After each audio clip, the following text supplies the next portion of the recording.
Saudações a todos! Como é que vocês estão, prezados alunos?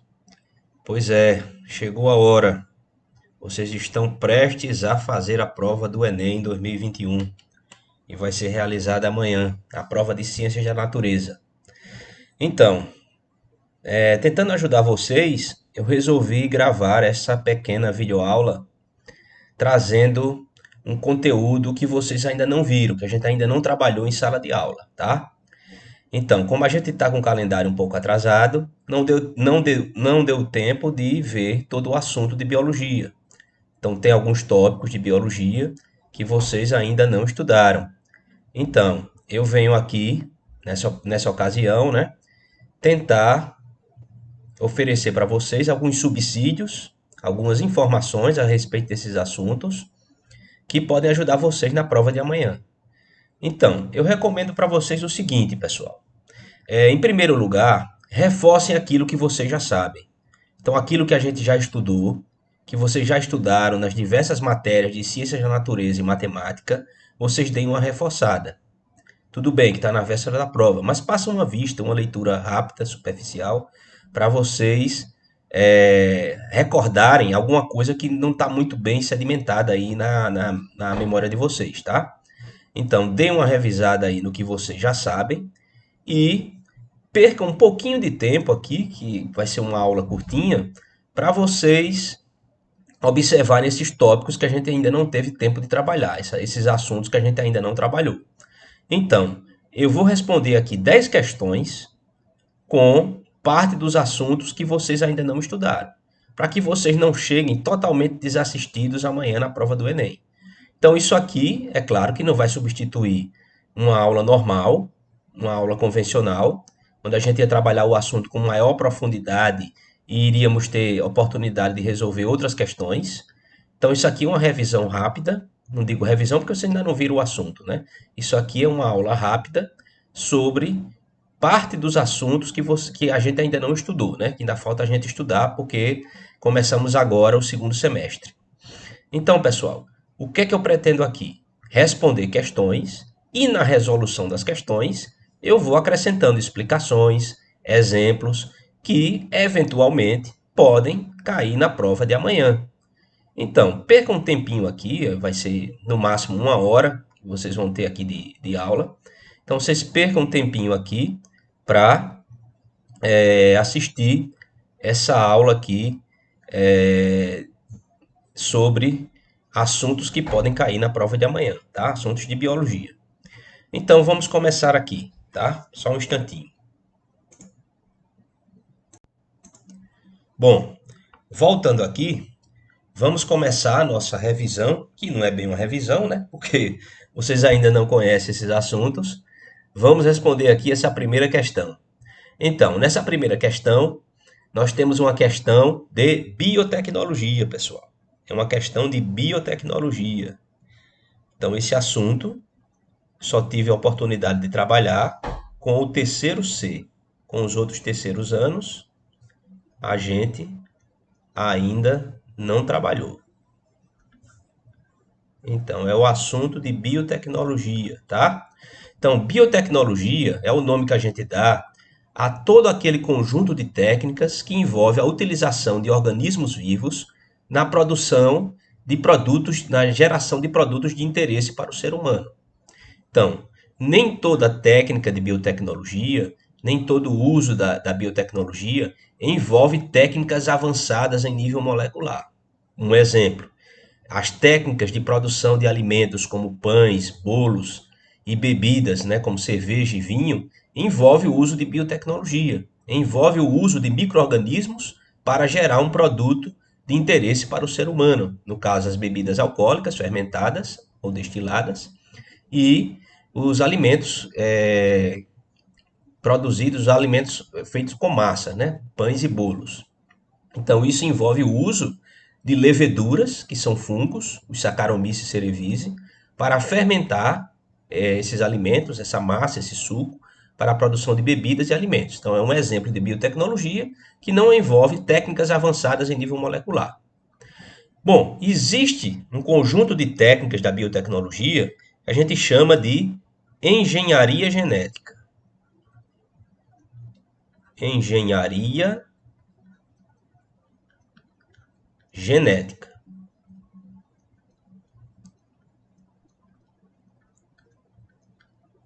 Então, o que é que vem a ser engenharia genética? São aquelas técnicas que envolvem a manipulação do DNA, pessoal.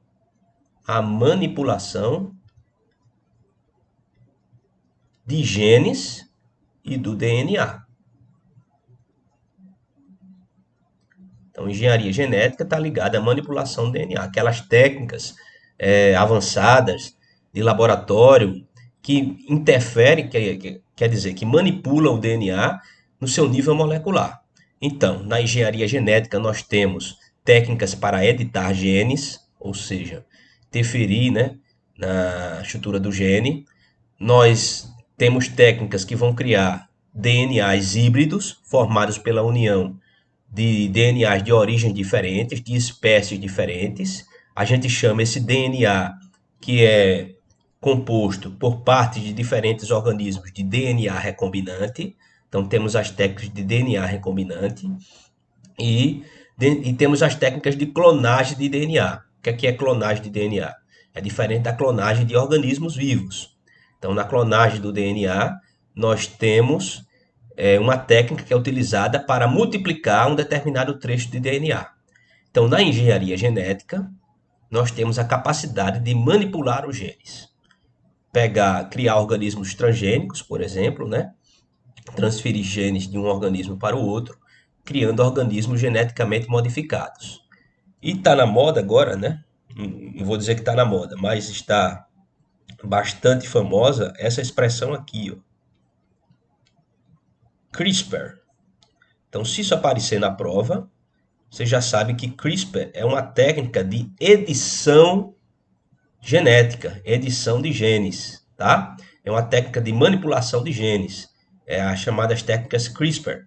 Então, se aparecer essa palavra na prova, você já sabe que está trabalhando com edição genética, com manipulação genética. Então, as técnicas mais avançadas de manipulação de genes, de edição genética, recebem essa denominação de CRISPR. E essas técnicas se tornaram tão mais fáceis e tão mais avançadas que permitem a edição de genes, inclusive no ser humano.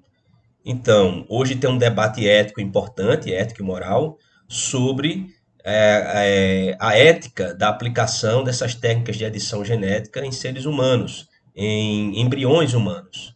Então, através dessas técnicas, em tese, em teoria, é possível, né, editar, por exemplo, a cor dos olhos do seu filho, os genes do seu filho para a inteligência, para a altura, dentre outras características, pelas técnicas de CRISPR, edição de DNA, tá? Então, é o nome que essas técnicas de edição genética recebem atualmente, CRISPR. Mas vamos voltar aqui para a questão e a gente vai trabalhar aqui o assunto. Então, a questão diz o seguinte: as técnicas de engenharia genética, que aí você já sabe que engenharia genética é manipulação de genes e DNA dos organismos, né? Possibilitaram a produção de grandes quantidades de insulina por bactérias. Então, guarda aí essa informação. As técnicas de engenharia genética possibilitaram a produção de grandes quantidades de insulina por bactérias que receberam o gene humano para esse hormônio. Tal feito só foi possível pelo emprego das enzimas de restrição. Olha aqui, pessoal. Guardem essa palavrinha aqui, ó, enzimas de restrição, que agem, aí tem as alternativas. Então a questão quer saber qual é a ação exercida pelas tais enzimas de restrição. Então, a questão, vamos prestar atenção aqui nas informações que a questão traz para vocês. Então, primeira informação é que graças à engenharia genética foram produzidas bactérias, ó, capazes de produzir, ó, insulina humana, pessoal. Então, as bactérias, normalmente, as bactérias não modificadas, elas não produzem insulina. Insulina é um hormônio dos animais. Um hormônio que é produzido pelo organismo humano, não por bactérias. E esse hormônio, insulina, é um hormônio de natureza proteica que tem a função de controlar a taxa de glicose no sangue, a concentração de glicose no sangue. É por problemas aí com a insulina, né, que você tem aquela doença, o diabetes mellitus, porque por algum problema, né, seja na sensibilidade à insulina ou mesmo a não produção de insulina pelo corpo dessas pessoas, ocorre, né, uma taxa elevada de glicose no sangue desses indivíduos que são chamados de diabéticos, tá? Então, esses indivíduos precisam tomar insulina, né, em muitos casos, no caso de diabetes tipo 1, precisam tomar injeções de insulina para controlar a taxa de glicose, né, a concentração de glicose no sangue.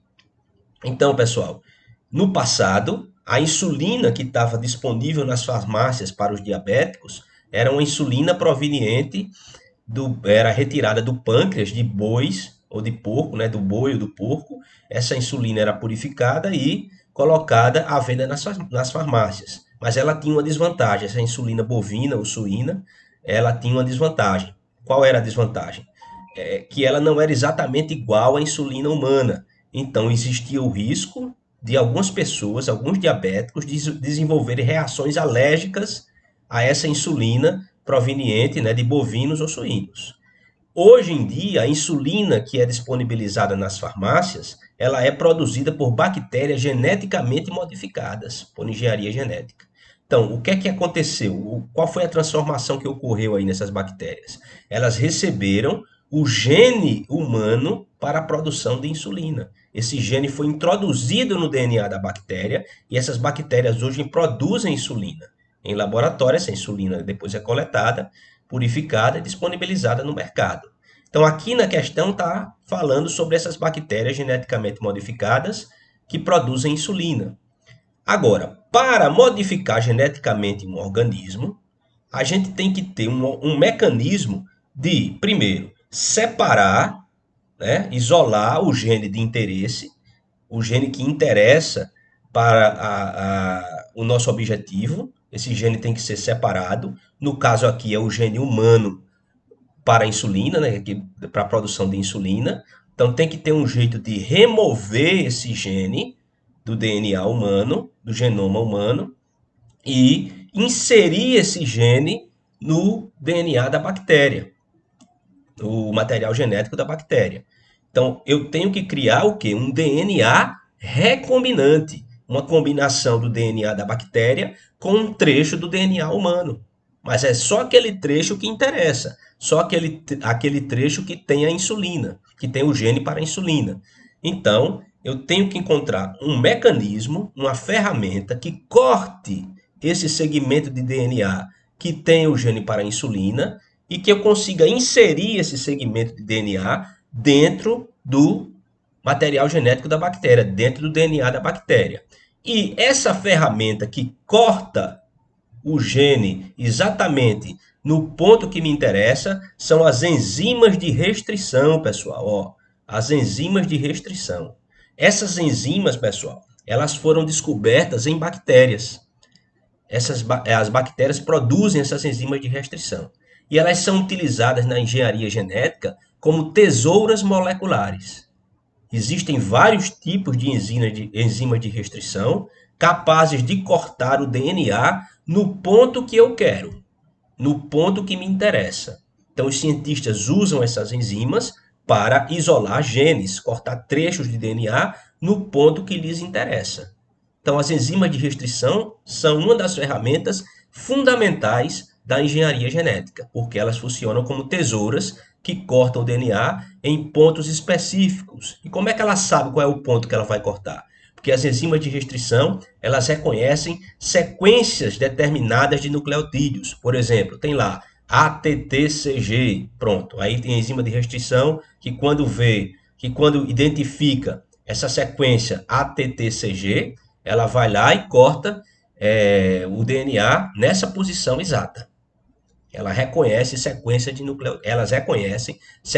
de nucleotídeos.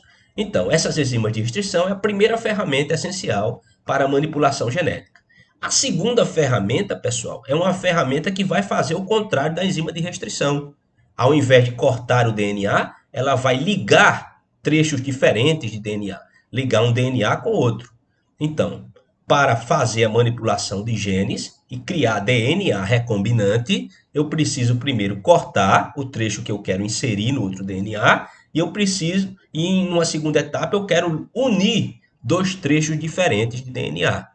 Para unir dois trechos diferentes de DNA, eu uso outro conjunto de enzimas, as enzimas ligases, ou DNA ligases, pessoal. Essas DNA ligases funcionam como se fosse a cola. Então, as enzimas de restrição cortam e as enzimas DNA ligases colam trechos diferentes de DNA, criando o DNA recombinante.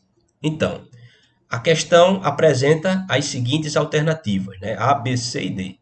Então, ele pergunta: tal feito, ou seja, a produção dessas bactérias transgênicas que produzem insulina, só foi possível pelo emprego das enzimas de restrição, que agem fazendo o quê? Traduzindo o gene da insulina para o código genético da bactéria? Não, o código genético não tem código genético da bactéria. O código genético ele é universal. Ele é universal. Todos os seres vivos têm o mesmo código genético. É isso, inclusive, que permite a existência de organismos transgênicos, porque o código genético ele funciona do mesmo jeito para uma bactéria, para um animal, para um fungo, para os mais diversos organismos.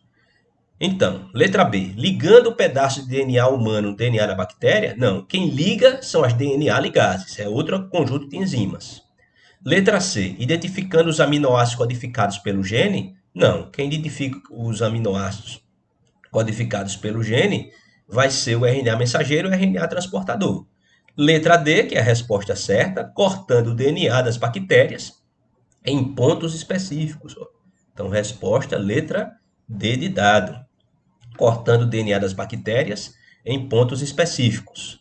Bom, pessoal, agora falta responder para vocês por que é que as bactérias têm naturalmente essas enzimas de restrição.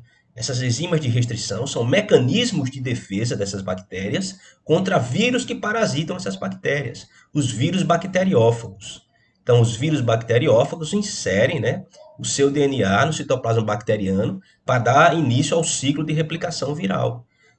Um mecanismo de defesa que essas bactérias possuem são as enzimas de restrição que vão segmentar, vão cortar o DNA do vírus antes que a infecção se estabeleça, ok? Então, as enzimas de restrição são um mecanismo de defesa natural das bactérias contra infecção viral. Graças a essas enzimas, a gente consegue manipular os genes e o DNA. Vamos agora para a segunda questão. Só um momentinho que a gente volta já.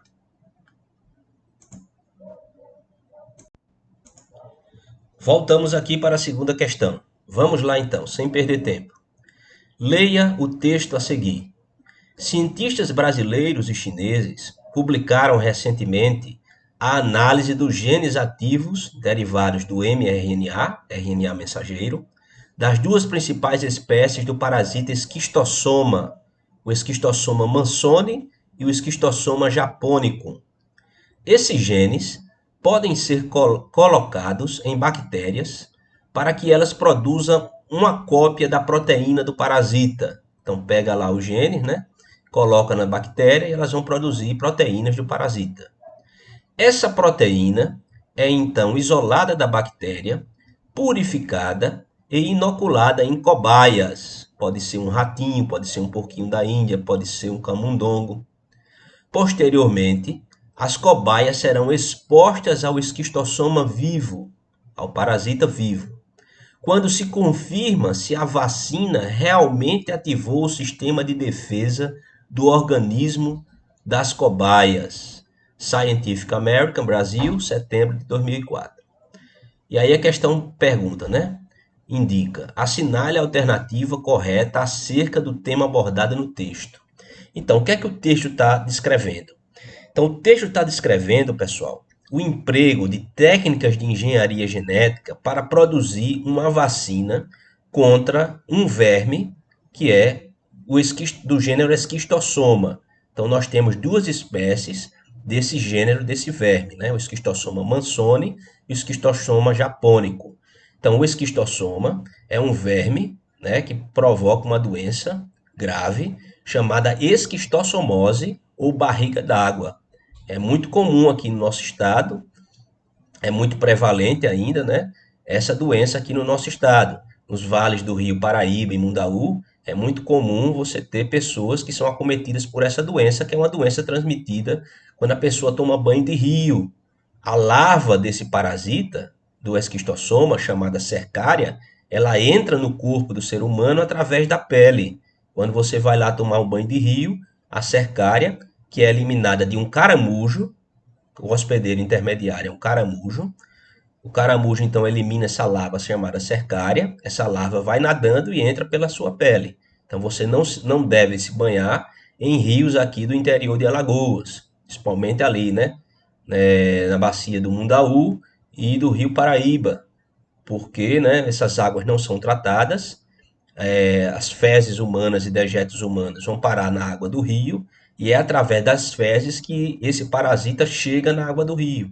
Das fezes humanas ele vai para o caramujo, se transforma, é produzida a larva cercária e a larva cercária então nada e penetra através da pele do ser humano, provocando a contaminação a infestação pelo esquistossoma mansoni, tá? Então aqui está sendo descrita nessa questão uma técnica de produção de vacina utilizando a engenharia genética. Então, qual foi a parte da engenharia genética na produção dessa vacina? O desenvolvimento de bactérias transgênicas, geneticamente modificadas, que receberam genes do esquistossoma mansoni. Genes, pessoal, são receitas para fazer proteínas. Então, essas proteínas do esquistossoma serão produzidas pelas bactérias. E aí a questão diz que essa proteína vai ser isolada e vai ser injetada em cobaias, ratinhos, camundongos, porquinhos da Índia, lá no laboratório. E depois esses animais vão ser colocados em contato com o parasita para ver se a vacina funcionou ou não. Então, como é que é desenvolvida uma vacina?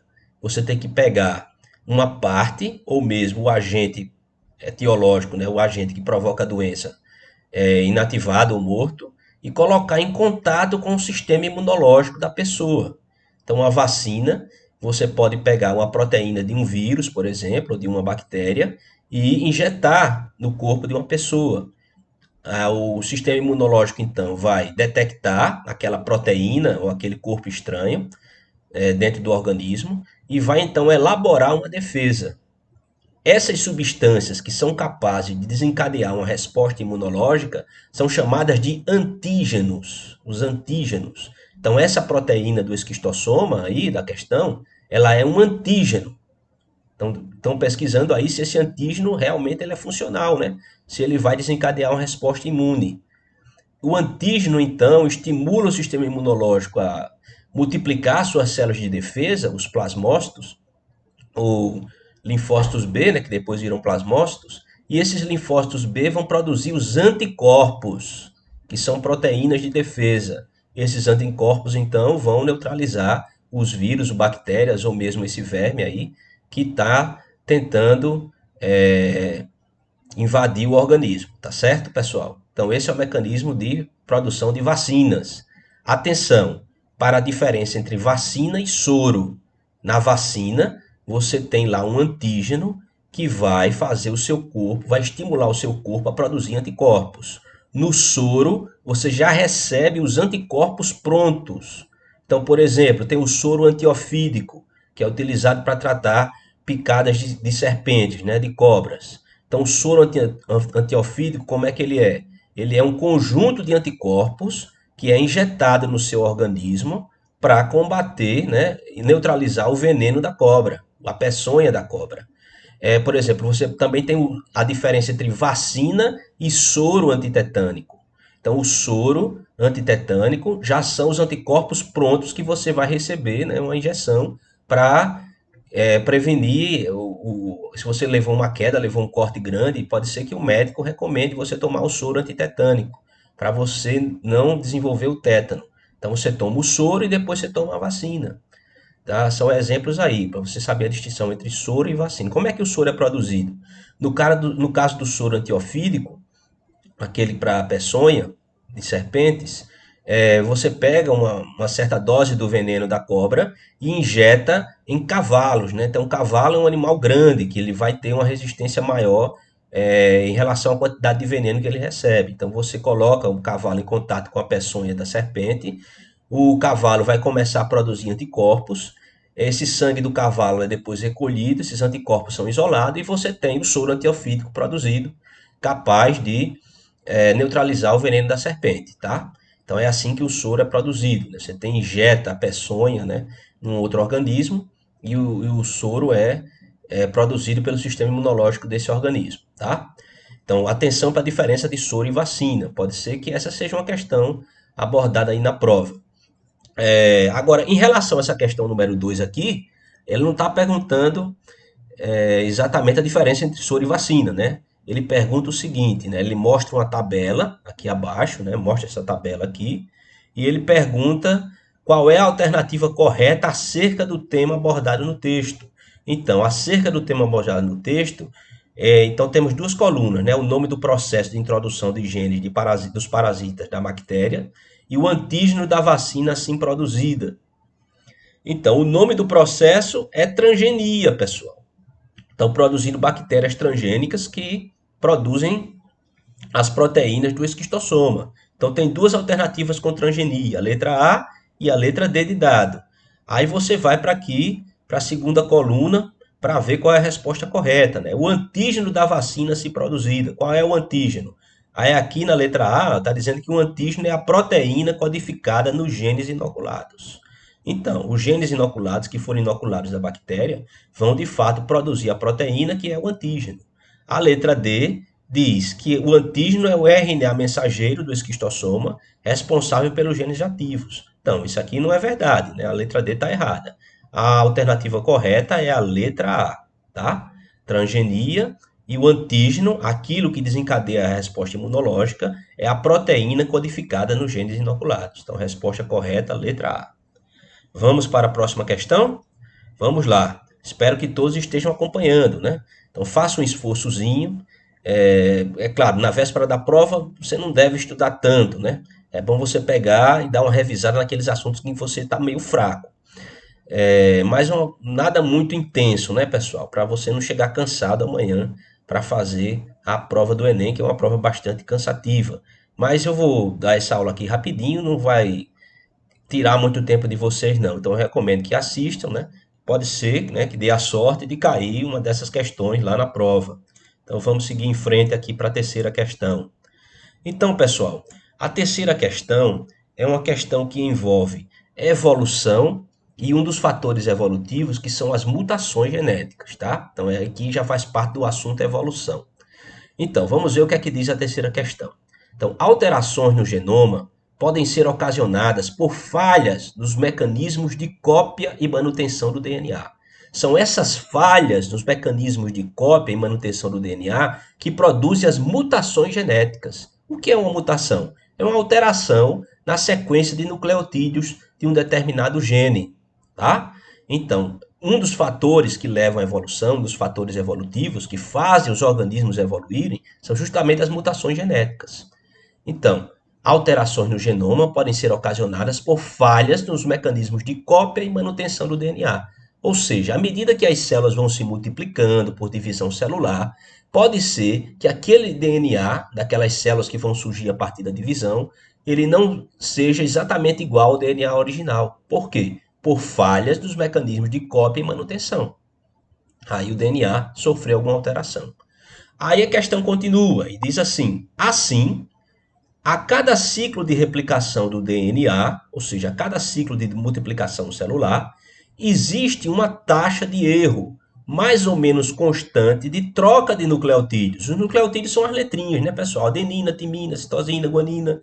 Na verdade, isso são as bases nitrogenadas, mas você identifica os nucleotídeos pelas letrinhas, independente da espécie. Então, partindo-se desses pressupostos, foi construída uma árvore filogenética, pessoal. Então, esse gráfico aqui, ó, a gente chama isso de árvore filogenética.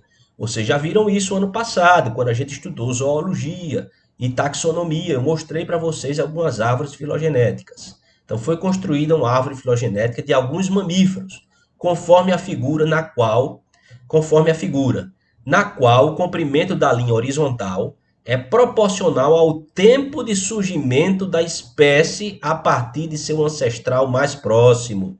Do seu ancestral mais próximo. Faltou aqui, pessoal, a pergunta da questão. Eu não coloquei a pergunta. Então, me permitam aqui, me dê um tempinho para eu editar aqui essa questão e pegar aqui a pergunta. Volto já. Só um instantinho. Voltei. Então, já peguei aqui a pergunta da questão. Então, vamos novamente ler aqui o enunciado. Alterações no genoma podem ser ocasionadas por falhas no mecanismo de cópia e manutenção do DNA, que ocorrem aleatoriamente. Assim, a cada ciclo de replicação do DNA, existe uma taxa de erro mais ou menos constante de troca de nucleotídeos, independente da espécie.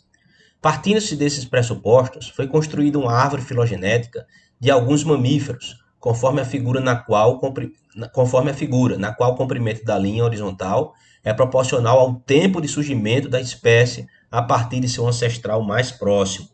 Então, pessoal, uma árvore filogenética reflete, né, a história evolutiva de um grupo de organismos. Então, aqui nós temos animais que têm uma característica em comum.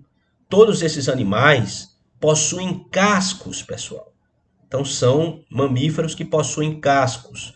E os mamíferos que possuem cascos são divididos em dois grandes grupos, os artiodáctilos e os perissodáctilos.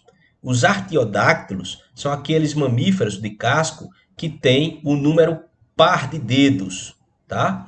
Já os perissodáctilos, como o cavalo, só tem um número ímpar de dedos nas patas. Então, o cavalo só tem um único dedo, que é aquele cascão, né, que ele tem lá, só tem um único dedo. Então, cavalos, rinocerontes e antas são perissodáctilos. Vacas, ovelhas, veados, antílopes são artiodáctilos, tem número par de dedos, tá? Então, cada vez que o meu ramo aqui da árvore filogenética se dividir, ó, nesses pontos aqui, ele se divide em dois ramos, é o ponto de origem de um novo grupo, tá, pessoal? Quer dizer que surgiu aqui uma nova espécie, né? O ramo se dividiu. Então, isso aqui marca o ancestral mais próximo, pessoal. Ó, os ancestrais mais próximos estão aqui, ó. Então, esse ancestral deu origem a dois grupos, ó. Por exemplo, um grupo que vai dar origem à vaca e à ovelha, e outro grupo que dá origem aos veados, tá? Então, é assim que você lê a árvore filogenética. Aí ele pergunta, né, qual a espécie é geneticamente mais semelhante a seu ancestral mais próximo? Você nem precisava saber de muita coisa. Bastava, para responder essa questão, bastava aqui, ó, essa informação, ó, o comprimento da linha horizontal é proporcional ao tempo de surgimento da espécie. E a questão já lhe diz o seguinte, né? Quanto mais tempo tem, mais mutações acontecem, ou seja, mais diferente o DNA daquele organismo vai ficando, tá? A cada ciclo de replicação, né, o DNA se modifica. Então, quanto mais tempo tem, maiores probabilidades de ocorrerem mutações existem. Então ele pergunta, qual é a espécie geneticamente mais semelhante a seu ancestral comum? Vai ser aquela, ó, que tem aqui o traço horizontal mais curto. Então a resposta é a vaca, pessoal. Veja como ela está próxima do seu ancestral comum mais próximo. Seu ancestral mais próximo é esse aqui, ó. Veja como ela está pertinho, tá? Então a resposta é letra E, vaca, ok? Vamos para a próxima questão, para a gente não perder tempo e não ficar muito comprida aqui a nossa aula. Vamos lá, ânimo, pessoal, ânimo. Então, quarta questão, também do Enem. Então, diz o seguinte, é mais uma questão de evolução, pessoal. A quarta questão é mais uma questão de evolução. Assunto que a gente ainda não viu, mas que a gente falou no ano passado, quando a gente estudou taxonomia, eu falei para vocês um pouco de evolução. Lembram aí? Não faz tanto tempo assim, não. Então vamos lá. Acredita-se que os olhos evoluíram de órgãos sensores de luz para versões que formam imagens. O olho humano atua como uma câmera, coletando, focando e convertendo a luz em sinal elétrico, que é traduzido em imagens pelo cérebro. Mas em vez de um filme fotográfico, é uma retina que detecta e processa os sinais, utilizando células especializadas. Moluscos cefalópodes, como as lulas, também temos polvos, né? Possuem olhos semelhantes aos dos humanos, apesar da distância filogenética. Olha aqui, ó, pessoal. Preste atenção nessa informação. Então, os olhos dos moluscos cefalópodes são semelhantes aos olhos humanos, apesar da distância filogenética. Então, isso é um trecho de T.D. Lambe, A Fascinante Evolução do Olho. Cientistas já têm uma visão clara de como surgiram nossos olhos tão complexos. Scientific American, Brasil, edição 111, agosto de 2011, adaptado. Então, pessoal, essa informação aqui já lhe indica a resposta da questão, apesar da distância filogenética, tá? Então, quando eu digo que tem uma distância filogenética entre os organismos, eu estou dizendo que evolutivamente eles não são tão aparentados, eles não são tão próximos evolutivamente, eles não têm ancestrais em comum, tá? Eles não têm ancestrais em comum.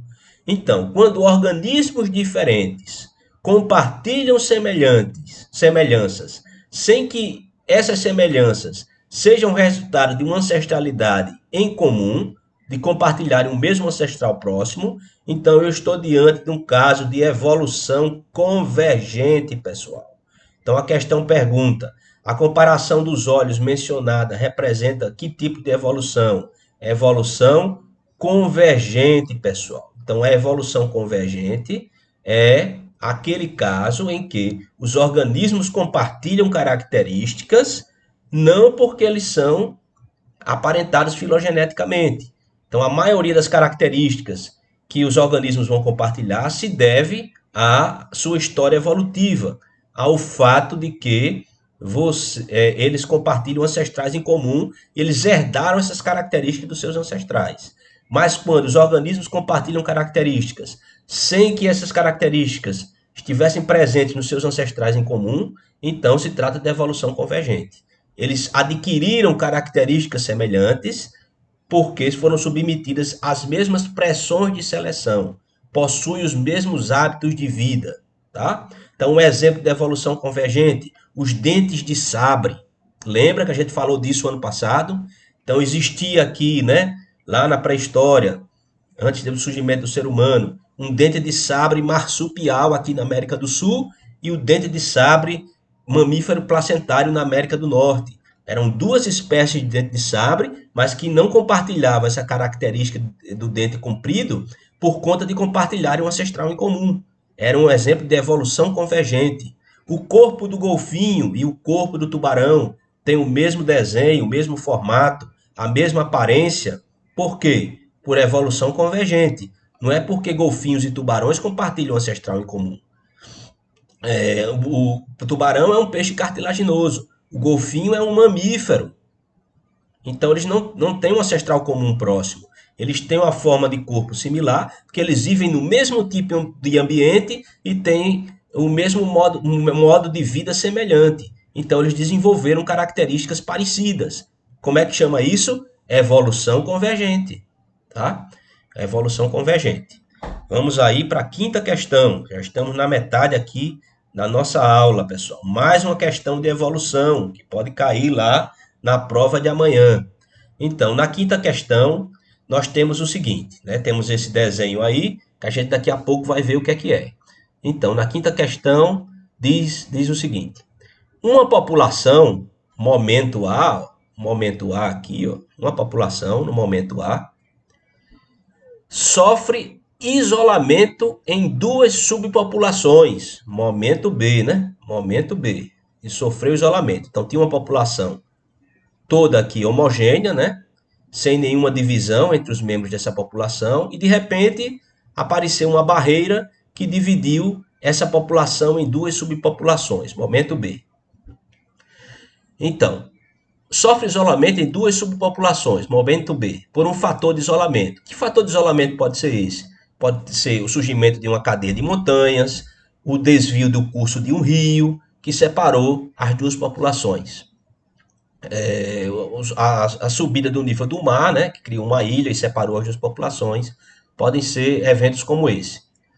Então, criou um isolamento geográfico entre as duas populações, um isolamento espacial entre essas duas populações. É a primeira etapa do processo de criação de desenvolvimento de novas espécies por evolução. Então, por um fator de isolamento I.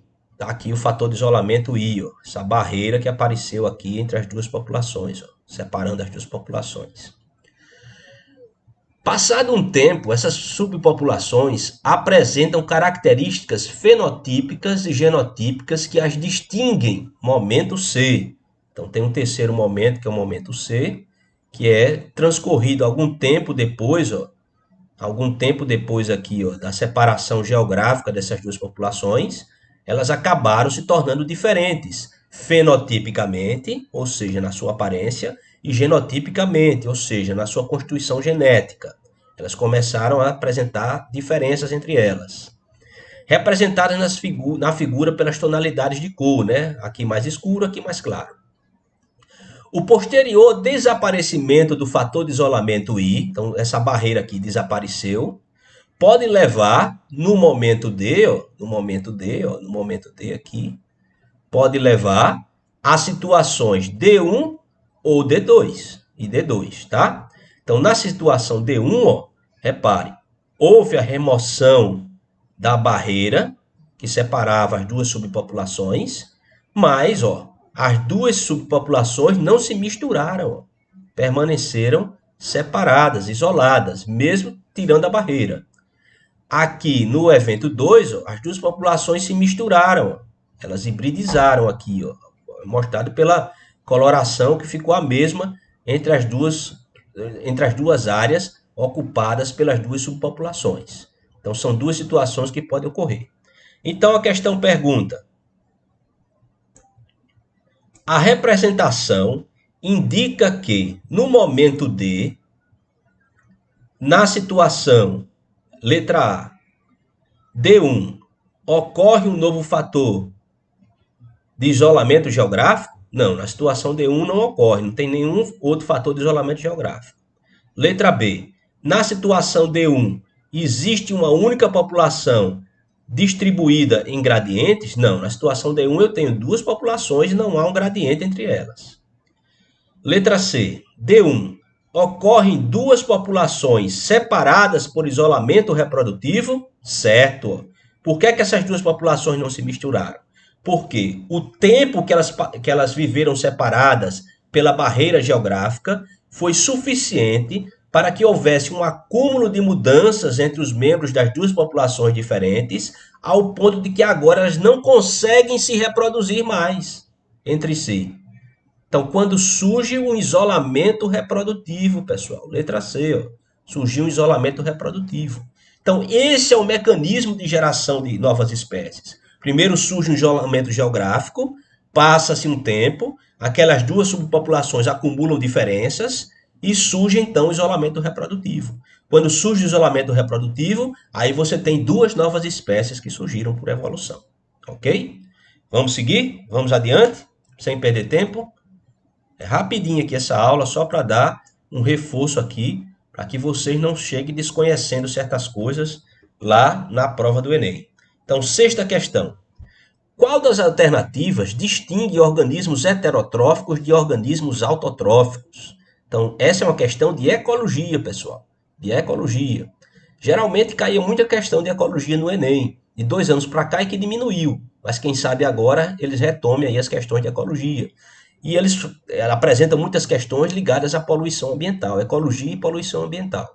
Mas vamos ver esse aqui, né? Qual das alternativas distingue organismos heterotróficos de organismos autotróficos?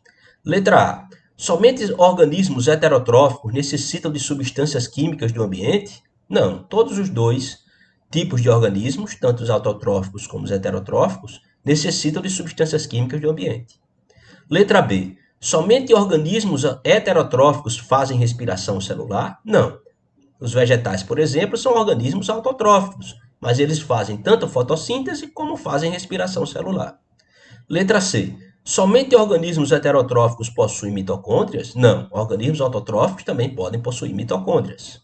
Letra D. Somente organismos autotróficos podem viver com nutrientes inteiramente inorgânicos? Essa é a verdade, tá? Essa é a resposta correta, letra D. Então, os organismos autotróficos, também chamados de organismos que pertencem ao nível trófico dos produtores, são capazes de produzir o próprio alimento a partir de nutrientes inteiramente inorgânicos, como por exemplo as plantas, que captam o gás carbônico inorgânico do ar, o CO2, a forma inorgânica do carbono, e convertem essa forma inorgânica numa forma orgânica, que são os carboidratos oriundos do processo de fotossíntese, tá, pessoal? Então, organismos autotróficos também são chamados de organismos produtores. É a base fundamental de todas as cadeias alimentares, são os produtores na cadeia alimentar, tá? E falando em cadeia alimentar, vamos para a questão número 7, que mostra uma teia alimentar, né? Que é uma cadeia alimentar com a distribuição mais complexa uma organização mais complexa na distribuição de energia entre os diferentes elos de uma cadeia alimentar. Então, na questão 7 diz o seguinte: considere o esquema abaixo, que representa uma teia alimentar, ou seja, uma relação alimentar entre diferentes organismos. Uma teia alimentar. Os números 1, 2, 3, 4 e 5 constituem os vários níveis tróficos, pessoal. Então, o que é nível trófico, pessoal? Então, uma cadeia alimentar, ela representa o fluxo de energia e matéria no ecossistema. Então, a cadeia alimentar, ela geralmente é representada por vários níveis tróficos. O primeiro nível trófico da cadeia alimentar, pessoal, é o nível dos produtores, ó, os organismos produtores. Os organismos produtores. Esses organismos são os organismos que são autotróficos, pessoal, produzem o próprio alimento. Autotróficos. São capazes de produzir o próprio alimento. Quem são os organismos produtores nos ecossistemas terrestres? As plantas. Quem são os organismos produtores nos ecossistemas aquáticos? O plâncton, pessoal. O fitoplâncton são os organismos produtores. Eles são capazes de utilizar a energia do sol ou de substâncias químicas para produzir o próprio alimento, para fixar o carbono, que está na forma de CO2, transformando aquele carbono inorgânico em carbono orgânico. Só os produtores fazem isso. Se os produtores desaparecem do ecossistema, toda a cadeia alimentar entra em colapso e todos os outros organismos vão morrer, tá? Porque os organismos, os outros níveis tróficos da cadeia alimentar dependem dos produtores. Então, as plantas, ó, vão produzir, né, fabricar o próprio alimento e, por sua vez, vão servir de alimento. Ó. A seta indica para onde vai o fluxo de matéria e energia. Para os consumidores de primeira ordem ou consumidores primários, pessoal. Então, são os consumidores primários aqui, ó, o segundo elo da cadeia alimentar. Consumidores primários são os animais herbívoros, ó, que comem as plantas. Ó. Os animais herbívoros que comem as plantas. Então, os animais herbívoros se alimentam das plantas. Os consumidores de segunda ordem, ou consumidores secundários, vão se alimentar dos animais herbívoros. Vão se alimentar dos animais herbívoros, por sua vez. Então, é outro nível trófico. Então, aqui eu tenho o primeiro nível trófico, o segundo nível trófico, o terceiro nível trófico. E no final, pessoal, todo mundo, inclusive os produtores, vai servir de alimento para os decompositores, pessoal. Os organismos decompositores, que são os fungos e as bactérias. Então, todo mundo, quando morrer, vai servir de alimento para os decompositores, que vão fazer a ciclagem da matéria orgânica. Então, nós temos aqui esse gráfico, né, com esses diferentes níveis tróficos, e a questão pergunta: os fungos podem ocupar todos os níveis tróficos aqui desse gráfico, exceto qual será o nível trófico que os fungos não ocupam? Então, para responder essa questão, você tem que saber como é o organismo, o que é um fungo, né? Quais são as características do reino fungi. Então, os fungos, eles são organismos heterotróficos, aclorofilados, ou seja, eles não fazem fotossíntese, se alimentam de matéria orgânica viva ou morta. Então, eles são heterotróficos. Então, ele não pode estar no nível... O único nível que o fungo não pode estar é o nível dos produtores. Os fungos são importantes decompositores. Ó. Vários fungos estão nesse nível aqui. Ó. O nível 5 aqui, ó, dessa teia alimentar, que é o nível aqui que faz a decomposição. Ó. Veja que todas as setas estão convergindo aqui para o número 5. Por quê? Porque é ele que faz a decomposição. Ó, tá? Então, qual é o nível que o fungo não pode estar? Ele poderia estar aqui no 3? Poderia. Ó. Ele está se nutrindo desse organismo aqui. Ó. Ele pode ser um fungo parasita. Pode ser o número 4, pode ser, está se nutrindo do organismo 3, o número 4. Pode ser também um fungo parasita. Pode ser o número 1, também pode ser um organismo heterotrófico que se nutre desse organismo número 2. A única coisa o único nível que o fungo não pode ocupar é esse aqui, ó. Repare que esse nível 2 aqui, ó, o nível trófico número 2, ele, ó, não está consumindo ninguém, ó. Ele está servindo de alimento para todo mundo. Então, esse é o nível, ó, dos produtores, ó, que é ocupado pelas plantas nos ecossistemas terrestres e pelo fitoplâncton nos ecossistemas aquáticos. Então, esse nível 2 aqui é o único, que é o nível dos produtores, é o único que os fungos não podem ocupar, ok? Ufa, estamos chegando lá. Questão número 8. Já já a gente termina, são 10 questões.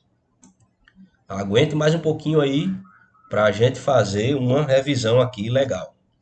Então, a oitava questão é uma questão também de ecologia, que está ligada também ao problema do aquecimento global e a produção de gases de efeito estufa. Então, a questão diz o seguinte: a dinâmica do ciclo do carbono é muito variável, quer no espaço, quer no tempo. As emissões de carbono ocorrem devido às ações dos seres vivos ou devido a outros fenômenos, como a erupção vulcânica, que, por exemplo, provoca um aumento temporário de carbono na atmosfera. O sequestro, a absorção do carbono da atmosfera, CO2, é feito principalmente pelos seres clorofilados, ó pessoal. Plantas, algas e bactérias, ó, são elas que removem o carbono da atmosfera, que no processo de fotossíntese sintetizam a molécula de glicose C6H12O6. Para manter armazenado por longo prazo o carbono que foi retirado da atmosfera, é aconselhável: letra A, controlar as atividades vulcânicas? Não, ninguém controla as atividades vulcânicas. Transformar as florestas em zonas agrícolas? Também não. Aí você vai estar removendo o carbono que foi retirado das florestas, né?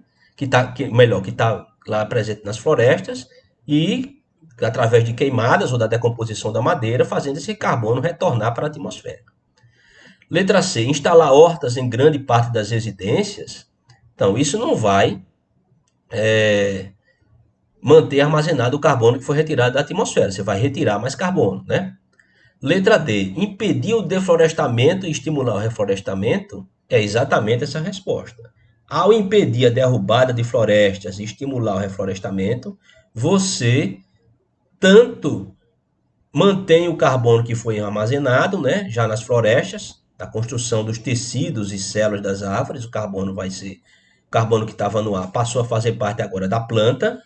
E como você, estimulando o reflorestamento, você estimula também a absorção do gás carbônico que está no ar e a fixação desse carbono nos vegetais, ele não fica lá na atmosfera causando mais aquecimento no planeta, tá ok?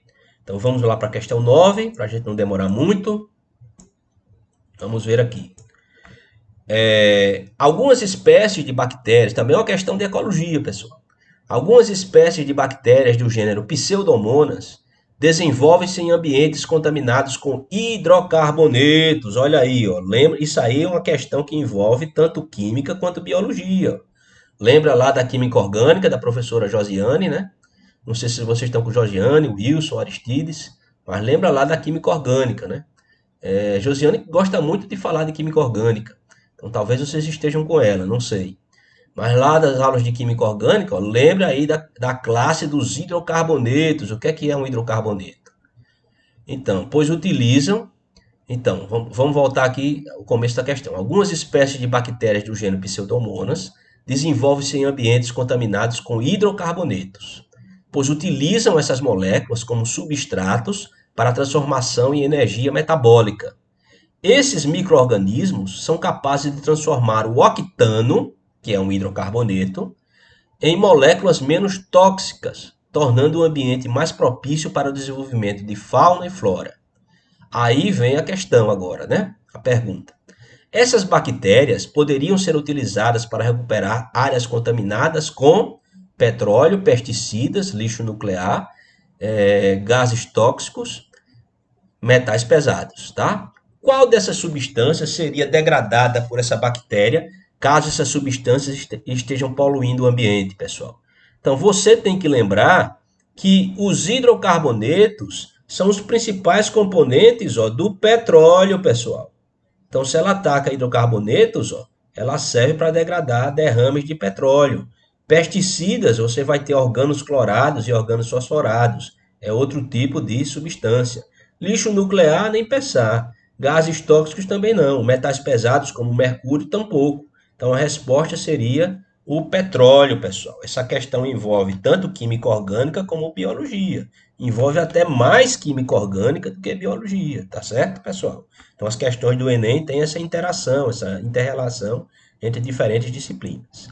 Finalmente, chegamos aqui à nossa última questão, questão número 10. Então, o esquema abaixo representa o ciclo do carbono, pessoal. Então, quando a gente for estudar a ecologia, a gente vai ter um capítulo aí chamado ciclos biogeoquímicos. Eu recomendo fortemente que, se você tiver um tempinho, tiver com disposição, dê uma lida nos ciclos biogeoquímicos no seu livro, né? Vocês receberam o livro. Então, dê uma olhada aí, pessoal, nos ciclos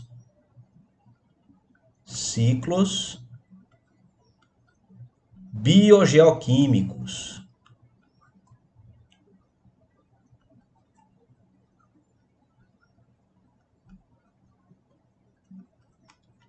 Biogeoquímicos. Então, olhe o ciclo do carbono, o ciclo do nitrogênio,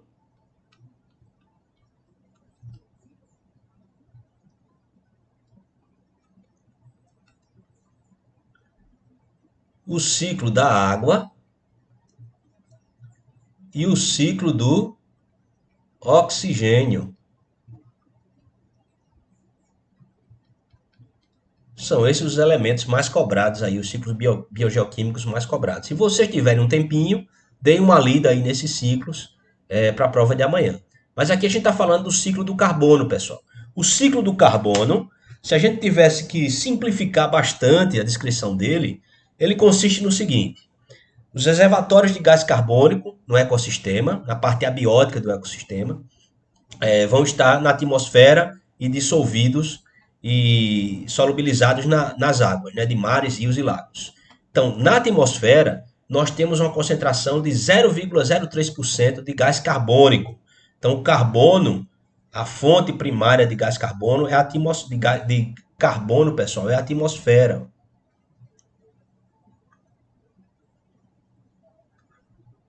Então, na atmosfera, o carbono está na forma de CO2, ó. Então, uma concentração de 0,03% apenas, ó, na atmosfera, tá certo? O nitrogênio na atmosfera, ele está na forma de gás nitrogênio, N2. N2, tá? Só um instante, pessoal.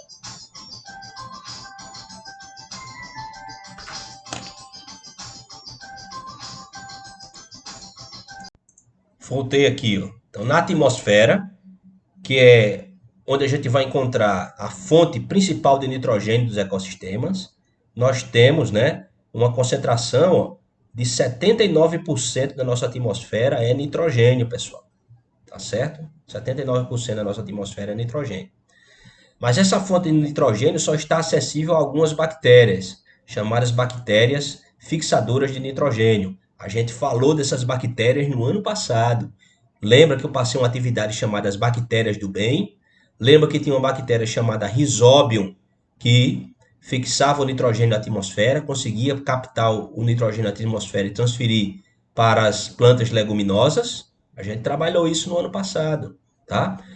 No solo também tem uma bactéria chamada Azotobacter, que também consegue fixar nitrogênio, capturar nitrogênio diretamente na atmosfera. Então, são só essas bactérias e alguns poucos fungos que conseguem captar nitrogênio na atmosfera. Então, são as cianobactérias, o Rhizobium, o Azotobacter e alguns fungos que capturam nitrogênio diretamente na atmosfera.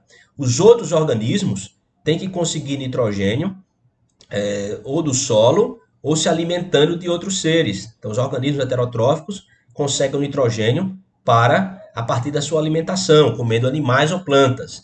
E o nitrogênio ele é importante para a síntese de proteínas e de ácidos nucleicos, que tem aí o nitrogênio como um dos componentes principais. O gás carbônico vai ser a fonte primária para a construção de todas as moléculas orgânicas, para lipídios, proteínas, aminoácidos, glicídios. Então, tudo isso depende dessa fonte inorgânica de gás carbônico, que é a atmosfera, de carbono, que é a atmosfera, onde o carbono está sob a forma de gás carbônico. Os organismos produtores, ó, então aqui ó, no gráfico, os produtores, eles conseguem captar o gás carbônico da atmosfera e converter esse gás carbônico inorgânico na sua forma orgânica. Então, o esquema abaixo apresenta o ciclo do carbono, pessoal. Então, tem o gás carbônico atmosférico aqui, ó, gás carbônico atmosférico aqui, tá? Ele vai ser captado pelos produtores, ó, aqui a setinha mostrando, ó, que o gás carbônico atmosférico está sendo captado pelos produtores, tá? Os produtores, por sua vez, o seu carbono orgânico vai servir de alimento para os consumidores, ó, consumidores de primeira ordem e posteriormente os de segunda ordem. Esses consumidores vão eliminar o carbono de volta para a atmosfera através do processo de respiração celular, tá? E os decompositores, quando decompuserem a matéria, também devolvem o gás carbônico para a atmosfera. Então é o seguinte, pessoal, o gás carbônico passa da atmosfera para os seres vivos através do processo de fotossíntese, pessoal. E ele retorna à atmosfera por duas vias, pelos processos de respiração celular e de decomposição. O processo 3 é a decomposição, ele volta para a atmosfera. O processo 4 é o processo de respiração celular, devolve o carbono para a atmosfera. Lembra aí, o fotossíntese e respiração celular são reações bioquímicas complementares. Esse gás carbônico que foi eliminado pela respiração celular vai ser captado pelos produtores e convertido em carbono orgânico. Já os produtores, ao converter o carbono orgânico, liberam o oxigênio que é necessário para a respiração celular. Aí a questão pergunta o seguinte: a utilização do álcool como combustível de automóveis intensifica principalmente a passagem representada em 1, 2, 3, 4 ou 5. Então, cada etapa do ciclo está marcada aqui. Então, a utilização do álcool como combustível intensifica principalmente o quê? Que passagem? A resposta é letra A, pessoal. A etapa número 1 aqui, ó, que aqui o álcool é produzido por quem? Pela cana-de-açúcar, um organismo produtor. O açúcar, o carbono que está na forma de açúcar, vai ser fermentado e convertido em álcool, tá? Então, esse carbono deixou de estar ali na cana e passou agora a estar presente no álcool. Quando esse álcool for consumido como combustível, ele vai liberar o gás carbônico de volta para a atmosfera, né? Na forma de monóxido de carbono ou dióxido de carbono. Volta lá para a atmosfera. Então, resposta letra A. Então, pessoal, é isso aí. Não podia estender mais aqui porque não seria útil, né, na véspera da prova, dar uma aula mais extensa.